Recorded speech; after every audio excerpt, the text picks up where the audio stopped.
Hello ഗായ്സേ, നിങ്ങളെല്ലാവരും എന്നെ മറന്നോ? എനിക്കറിയാം, നിങ്ങൾ എൻ്റെ അനിയന്മാരുടെ വ്ലോഗ് മാത്രമേ കാണത്തുള്ളൂ. ചിപ്പാപ്പ എന്നെ ഇടുന്നത് കുറവാ. രാവിലെ തന്നെ ഞാൻ പെട്ട് അവളുടെ മടിയിൽ ഇരുന്ന് പോയി ഗായ്സേ. എന്താ പറയാ, അവള് രാവിലെ തന്നെ ഫോണില്ല. നമുക്ക് വേറെ ഒരു ജോലിയില്ല. അജനം കെട്ടോണ്ടിരിക്കുക, അങ്ങനെങ്കിലും ചെയ്യുന്നുണ്ട്.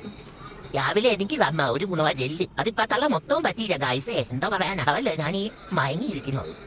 എനിക്ക് തൊഴിഞ്ഞിടും എന്നെ കൊല്ലാടി, എന്നെ കൊല്ലുവാണോടി. എടി പെണ്ണേനെ മര്യാദക്ക് എടുക്കടി.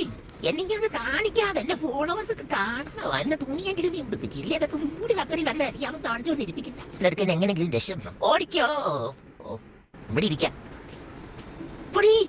അത് കഴിഞ്ഞ് ഞാൻ കുറച്ചായിട്ട് ഇച്ചിമുള്ളി ഗായ്സ്. അപ്പൻ അവിടെ ഫോൺ കൊണ്ടുവന്നു. എടി നിന്നോടല്ല ഞാൻ പറഞ്ഞ എന്നെ നാണം കെടുത്താതെന്ന്.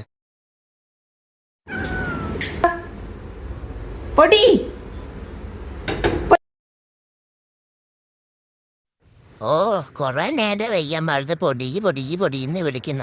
ഇങ്ങോട്ട് തിന്നാൻ തരാളൻ എത്ര നേരം കൊണ്ട് ഞാനിരുന്ന് നിൽക്കുക. കുഴച്ച് ഇത്ര ആളോ ജെല്ല്. ഇതാന്ന് തോന്നുന്നു കടന്ന് വിളിച്ചോണ്ടിരുന്ന ആന കരയാണ്ടിപ്പോ ഞാർത്ത് വലിയ എന്തോ പാത്രത്തിലായിരുന്നു. ഒരു ഗുണവാ ജെല്ലു. എന്താ പറയാനാ ഗായ്സേ.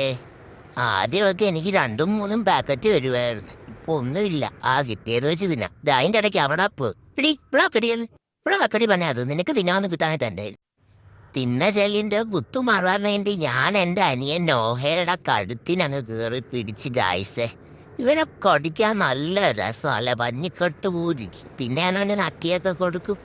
പക്ഷെ അവനെ എനിക്ക് ഇവനെ കെട്ടിപ്പിടിച്ച് കടിക്കാൻ ഭയങ്കര ഇഷ്ടമാണ് നോക്ക്. അയ്യോ നല്ല രസം. ആ പെണ്ണ് വന്ന് എൻ്റെ തലയും പിടിച്ചിട്ട് ഞാൻ ഇനി അവനങ്ങനെ ചെയ്യത്തില്ല. നീ വിടെൻ്റെ കയ്യിൽ നിന്ന് ഓളെന്നെ പിച്ചിന്ന് കായ്സേ. എടാ നിന്നെ ഞാൻ കടിച്ച് പറിക്കടാ കള്ള.